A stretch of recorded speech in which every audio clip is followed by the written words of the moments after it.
Hello everyone, Nicholson here, and welcome to Coming Soon Movie News with Nicholson. I'm your host, and on this show we're going to be breaking down all of the day's movie news and kind of giving a little bit of background into what it all means for the production in general, such as casting decisions, trailer announcements, movie announcements, things like that. So, without any further ado, let's get into today's main topic. And the main topic that they've come out with today is Fox has actually announced the release dates of a slew of their upcoming films. The first one being, even though the first one is not out yet, the release date for the Fantastic Four 2 has actually already been announced, and it will open on July 14, 2017. Now, this means one of two things, at least in my mind.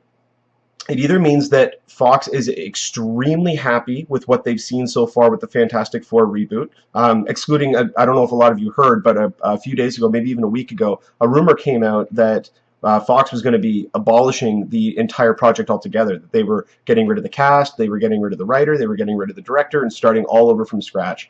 None of that is true. There's no reason why that would be true. The main point with that, at least as to why it wouldn't be true, is the guy who wrote the Fantastic Four, the new Fantastic Four movie, is Simon Kinberg. And Simon Kinberg, about 3 or 4 months ago, maybe even a little bit longer, was recently announced as Fox's head of their cinematic universe. He's going to oversee all the X-Men movies and the scripts, all the Fantastic Four movies and the scripts, and then eventually the crossover movie that they're doing.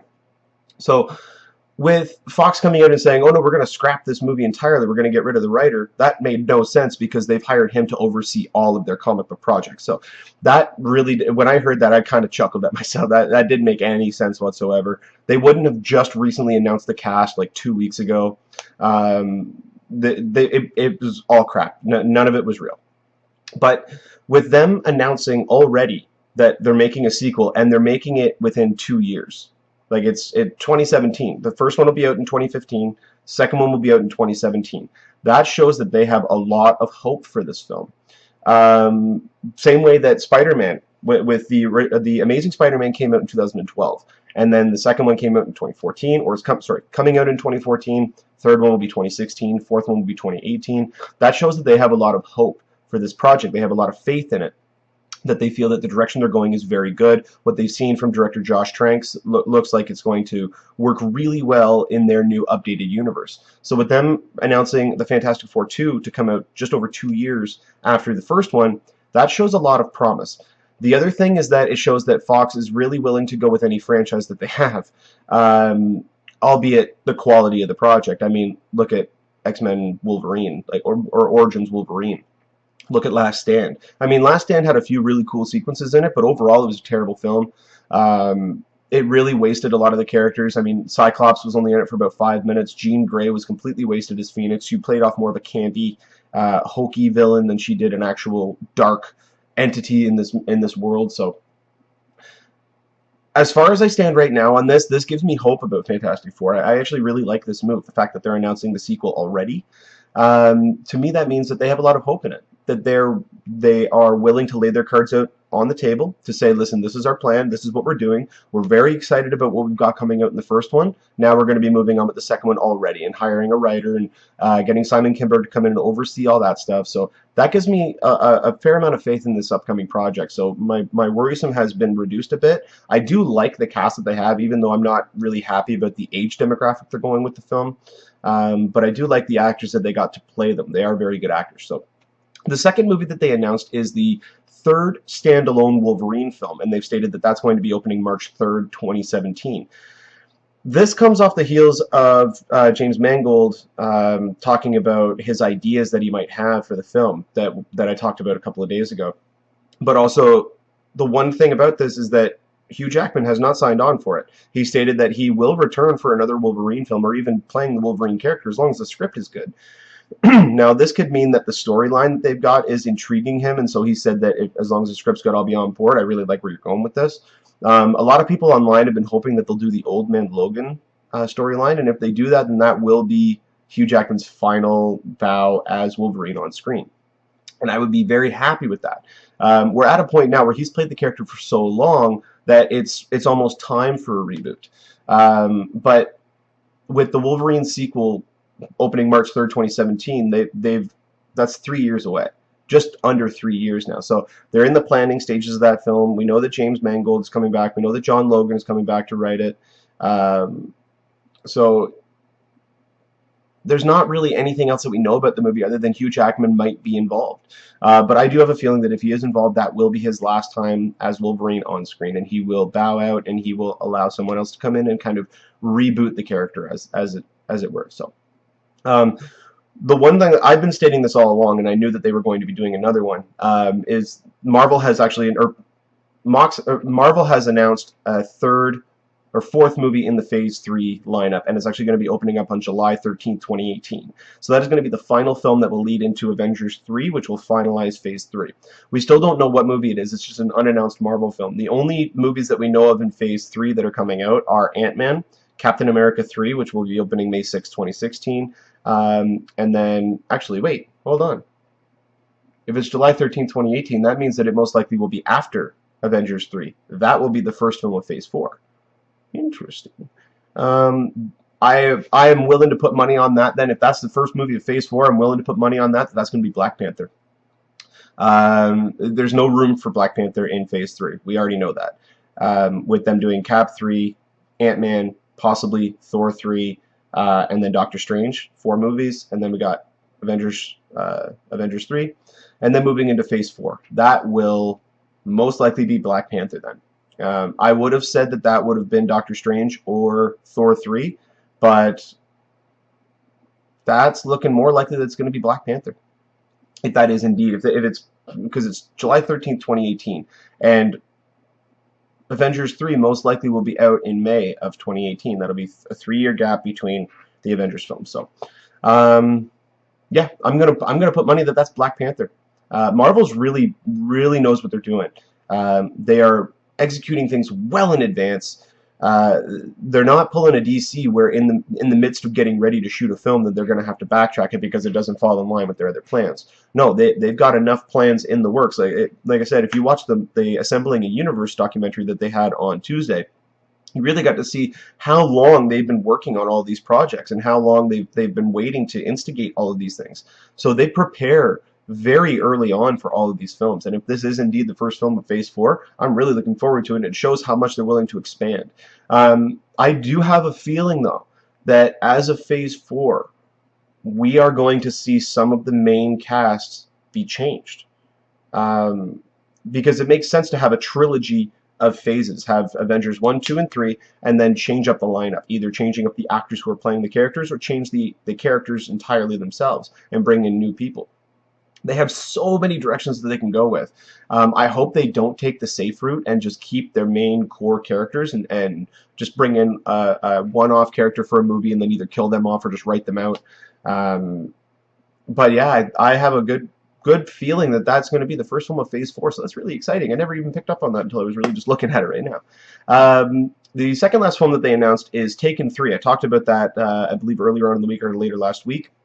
That Liam Neeson, Famke Janssen, and Maggie Grace were all returning. Luc Besson was returning to write the script, and I mean, even though his films are not really original anymore, you gotta give credit where credit is due. I mean, the guy's responsible for Fifth Element, Leon the Professional, the Transporter series.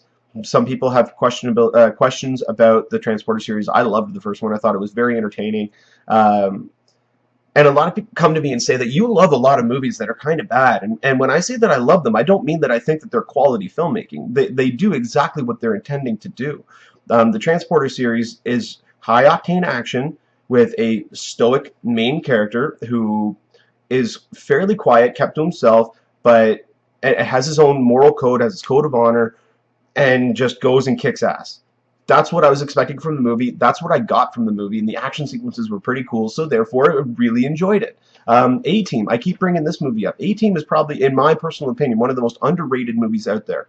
It got slammed by critics, but it had no intention of being a critical success. Obviously, they strive to get a lot of people to like it and to people to recommend it, but when looking at a movie, it's not meant to have the best character development. It's not meant to have an overarching storyline that will rival a Shakespearean play. It's not meant to be like that. It's meant to be, again, high-octane action, really fun, interesting characters that you kind of sit back, you can throw your mind at the door, you can just sit there, eat popcorn, have a soda, and just enjoy the movie. And that's what all of Luc Besson's movies have been. Taken 2, the brain should have been left in the car as opposed to just at the door. That movie, the grenade sequence in that was just dumb. And I hope that Oliver Megaton coming back and directing it, I did like the direction that Taken 2 had, better than Taken 1, but the storyline and action sequences in Taken 1 I felt were better than in Taken 2. They made a little bit more sense. But in Taken 3, no one gets taken. So it's going to be interesting to see where they go from there and what the overall storyline is. But that movie will be opening up January 9th, 2015. I suspected it would be January or February that it would come out. And they've guaranteed January 9th, 2015 is the release date for that film.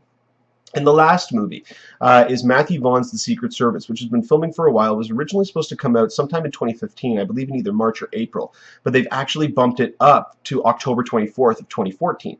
Now, for those of you who don't know, Matthew Vaughn is the man responsible for the original Kick-Ass, as well as X-Men First Class. So the guy is a very deft ear and very good eye when it comes to films, especially this type of genre.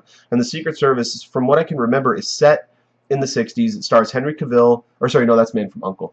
This one stars Colin Firth, and I am drawing a blank on the other actor who was in the movie. But The Secret Service is set in the 60s. It's a graphic novel adaptation about the initiation of a new recruit into the Secret Service. And with Matthew Vaughn's style of comedy and action, I'm very much looking forward to this. And an October release date makes sense, especially considering that there are now several different periods throughout the year where movies are released. You look at January, February. January, February are generally called the dump months. That's where the studios will look and see that we got a whole pile of films that we don't really know what to do with. They're not trending as well as we thought they would. The visuals are not coming in as well as we thought. The editing is not coming in as well as we thought. All that jazz. And so then they'll open them in January, February. Now, occasionally movies can come by and actually really surprise us in those months. But for the most part, those are the dump months. March has been turning into a early blockbuster month where some studios will release big tentpole films. Look at the original Hunger Games was released in March. Alice in Wonderland was released in March. You look at the upcoming Noah is being released in March. Divergent is being released in March. Jack the Giant Slayer was released in March last year. I mean, not all these movies are great, but they're big tentpole movies that are separating themselves from the big summer movie season because they may be a little bit more fun or maybe not be able to compete with some of the larger films that are coming out in the summer. So, and with Wolverine sequel coming out in March of 2017, they're seeing this as more of an early summer blockbuster time.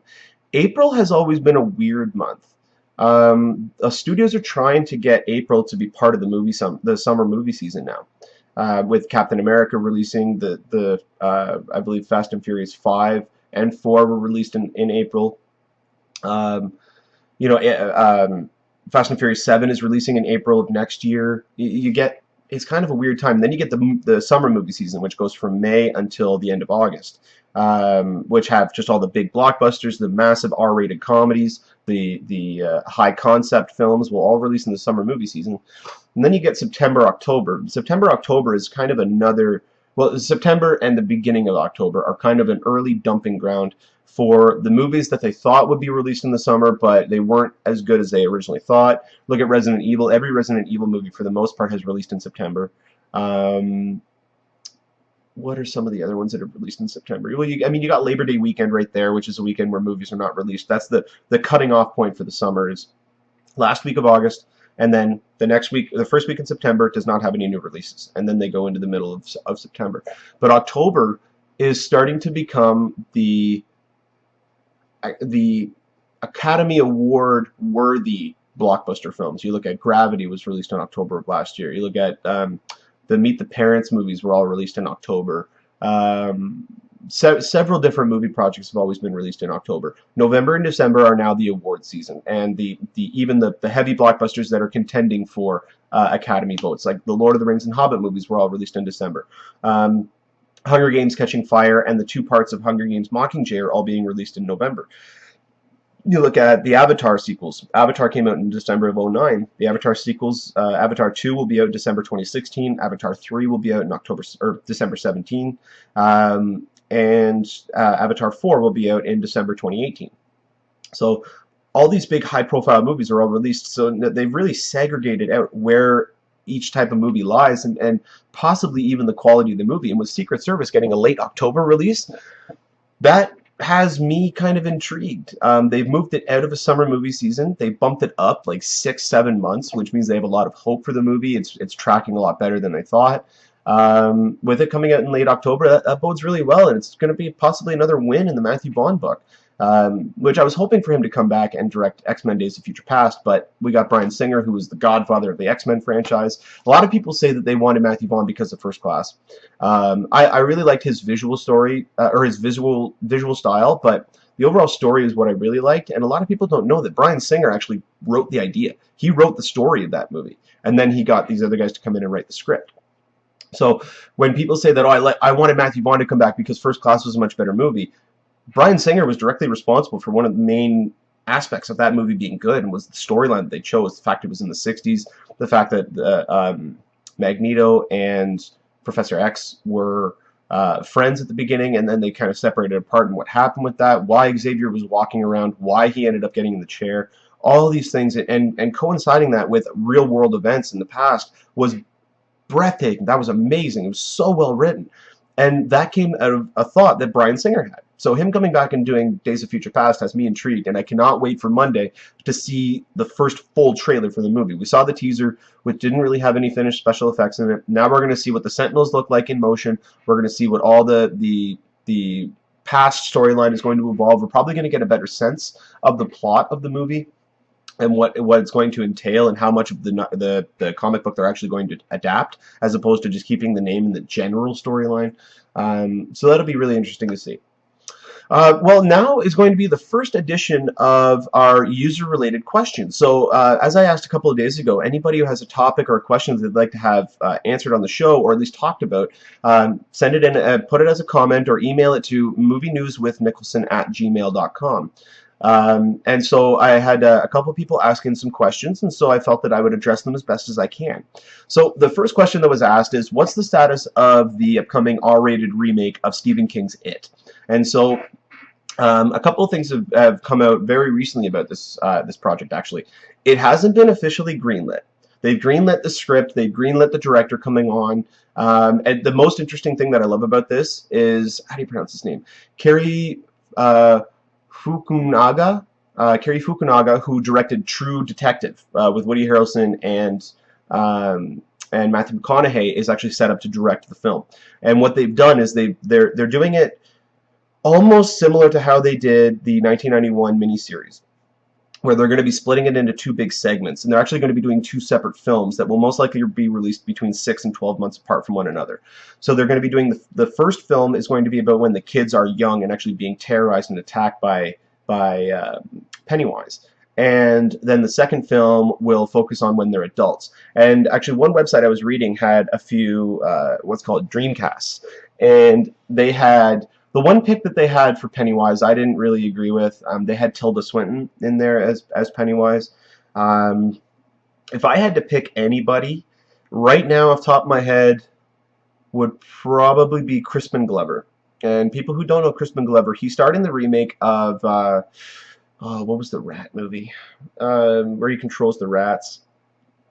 Oh, it starts with a W. I can't remember. It came out about 10, 11 years ago. But he was the father. He was Marty McFly's father in Back to the Future. So anyone who knows him, he was in contention to play the Joker when Heath Ledger was cast. A lot of people want him for all these really quirky, weird roles. Willard is the name. Willard was the remake that he was in, where he can control rats, which was a very weird movie. But he was so creepy in the movie. It was so well done. I would love to see him tackle Pennywise. I think he would do a really good job. As for any of the other roles, it could go either way.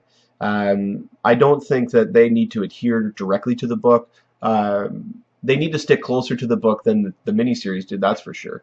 But in terms of getting specific actors, doesn't really matter. As long as you get really good talent to be in the movie, then I'm fine with it. But as it stands right now, there's not been any release date announced for it.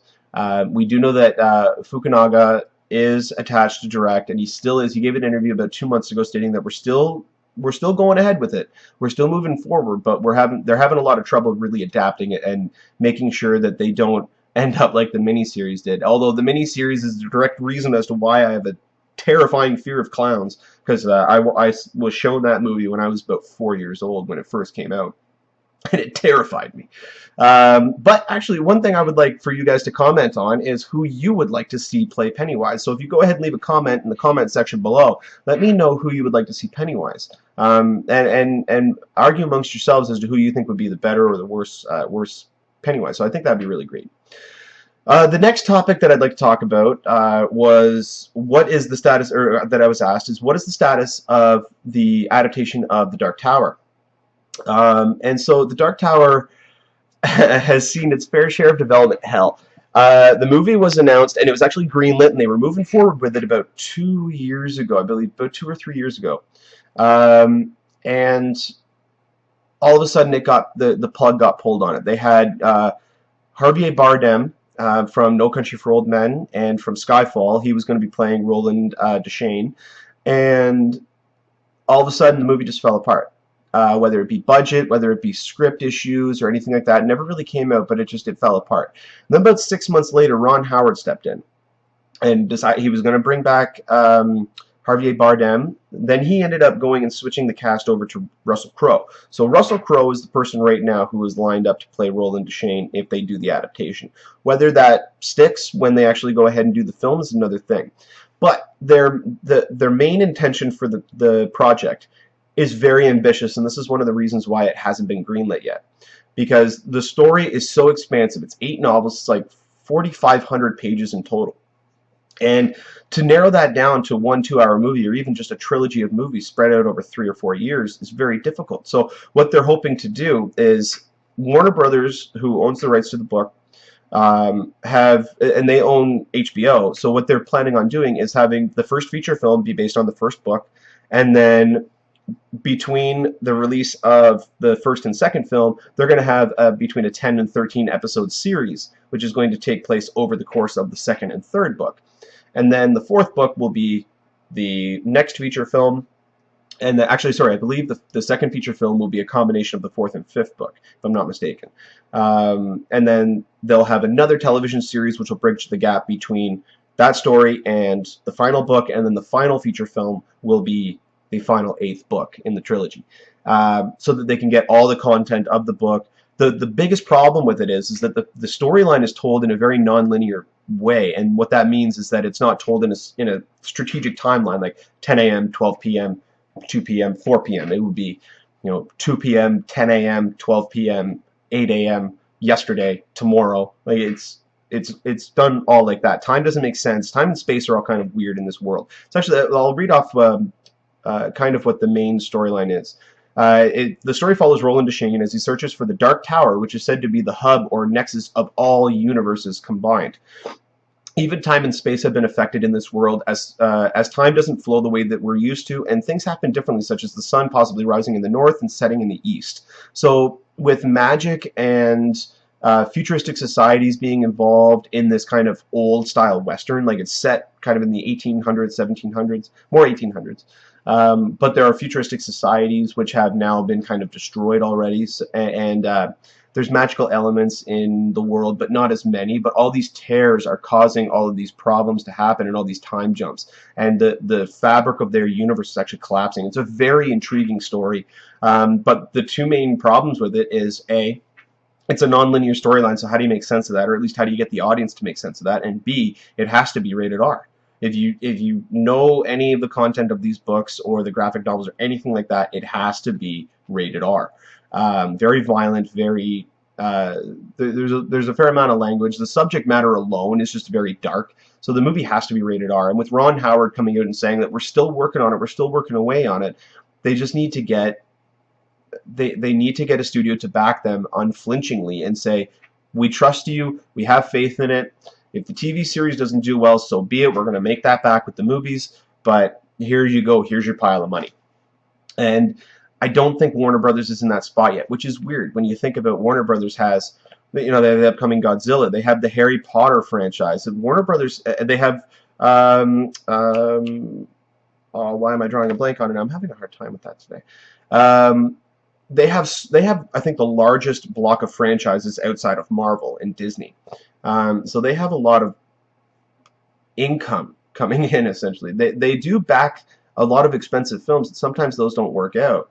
Um, but they have a lot of money to play with, and they probably are in the safest position to take a risk like this. And I hope that a company does, because one thing we're seeing right now is all the studios, every year they get more and more restrictive of the projects that they're willing to put money into. The last major original film project that I remember they put a lot of money into was Pacific Rim, and that was a Warner Brothers project. And it broke about even. It cost about 190, or sorry, I believe it was about 170, 180 million dollars, and then they put about 30 to 40 million dollars into the marketing. So it's about a 210, 220 budget. The movie made just over 400 million, which means it just broke about even. A lot of people will say, no, that made double. Well, no, it didn't. When you take into account the overall budget, let's say the movie was to make, it was to cost $220 million to make, and it made $220 million. That is not it breaking even. The theater chains take at least 25 to 30% out of that. So right there, if that's 220, you're going to take about 60 million out of that. So now you're down to about 150, 160. So now you've actually lost money. And then you got to take producers deals and back-end deals and actor contract deals out of that, which could be another 30%. You know, so right there, you've now taken 60% of your overall income out of what the studio's actually going to make back. So if they put $200 million into the movie, they need to make at least double that to actually break even because of all the back-end deals that they have to pay out. And a lot of people just don't understand that. So that's kind of how a quick little intro into how that stuff kind of works. But I'm really intrigued as to how bold they're trying to be with this adaptation, and I hope it eventually gets greenlit, because Ron Howard for a while looked like Ron Howard was going to leave because no one would just accept the project, no one would greenlight it, and he had been working on it for years already, and no one was willing to even give him a second glance. So he was about ready to drop the project, and then Akiva Goldsman came in and really started to help him with that. And Akiva Goldsman, for those of you who don't know, was his co-writer, or sorry, he was the guy who wrote the script for A Beautiful Mind, which got them all their Academy Awards.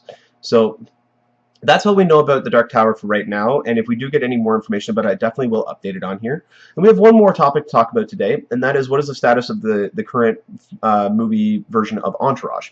And so with Entourage, we know that Entourage is currently filming right now, and they're going to be releasing on June 12th, 2015. So we got just over a year to go. Mark Wahlberg did an interview not too long ago and stated that his main idea for the film, and what he wants to take away from the film, is that it focuses just on the core group of guys. It focuses on Vince, it focuses on E, it focuses on Drama, Turtle, and Ari. And get away from all the secondary characters that they've introduced over the years. If they do that, that's awesome, because I stopped watching the show after about season 5 or 6. It just got so repetitive. It wasn't really going anywhere. There was no more problems in the show other than Vince just being a big coke addict. Outside of that, there was nothing really there to watch the show. It was just Turtle was launching his record label, and nothing was really happening on the show. It was just like there. It was more of a reality show than anything, and that's never what I thought that that Entourage would be seen as. And when you look at the list of cameos that they've had over the years, you know that they're going to have a lot of cameos in the movie, and they've actually already released a few. They actually released a photo of the Liam Neeson cameo, which looks hilarious. There he's giving the finger to Ari as he's driving away. So I think there's going to be a lot of fun with that, and a lot of the cameos are going to revolve, I think, around Ari's character. We also know that Seattle Seahawks quarterback Russell Wilson will be appearing in the movie in a cameo, and it looks as though Tom Brady is also set to appear. Bob Saget will be coming back. The two that I hope for the most, these were the two that had the biggest impact on me. I hope Val Kilmer returns, because he was such a funny character. And I hope that Gary Busey will return, because Gary Busey, I don't even think he had a script. I think he was just acting like he normally acts, because that guy is insane. That guy has lost his marbles. And he's got the big-ass chiclets in his teeth as well. So there is some speculation that Gary Busey may have already filmed some scenes for this movie. Not anything with credence behind it, but there are some speculation that he's already filmed his scenes. And if that's the case, I hope it involves Drama, because Drama hates him. But that's all we know about the movie so far. They haven't released the official plot. We haven't seen, outside of that one photo of They showed the one photo of Liam Neeson, and they also showed the crew, the main 5 guys, just, I think, doing a hangover style scene and walking through an airport. But outside of that, we don't know anything about the film yet. We're probably going to get a trailer sometime in the fall, or around Super Bowl time. I cannot see them not putting an Entourage trailer in front of the Super Bowl. That would be like them not doing, or doing a football movie and not having that trailer in front of it. Like, look what they did. They did that with Draft Day. Draft Day is not a big movie at all, and it's coming out, I believe, in April or May. And they put a trailer of that on the Super Bowl. Not a big movie at all, but they needed to do that because it's about football. So if they were to do a thing about Entourage, and Entourage being about celebrity lifestyles, they have to put a trailer like that in front of the Super Bowl. It only makes sense. So I hope we're going to see some more stuff about this very soon. But if they have to only include one thing from the show outside of the main cast, I hope that it's Val Kilmer returning to do another cameo, because he was so funny. Well, that'll about do it for us here on Coming Soon, Movie News with Nicholson. Thank you guys so much for watching. You've been really, really great audience. If you go ahead and click the subscribe button, you will receive updates whenever I will post another episode. You can also watch any of the past episodes that I have. And one thing I've been noticing too, some comments have been being put into some of my older episodes about things that I've missed. Watch the next episodes that are involving those topics, and you will see the new updates, because that was obviously done before that announcement had come out. But don't forget to click the subscribe button so that you will get the updates on the new episodes, and also don't forget to follow me on Twitter. You can find me on Twitter at Nicholson, Niklsun, to get all of your movie updates as soon as that information comes out, and I will try to cover it on the next episode if I can. And as you guys are aware, for the next foreseeable future, I am going to be doing episodes every Monday, Wednesday, and Friday. So don't forget to check back on Monday's episode, where we will be talking about the new X-Men Days of Future Past trailer. Well, that'll about do it for me here. Thank you guys so much for watching. Don't forget to click subscribe, and you guys have yourselves a great day. Enjoy.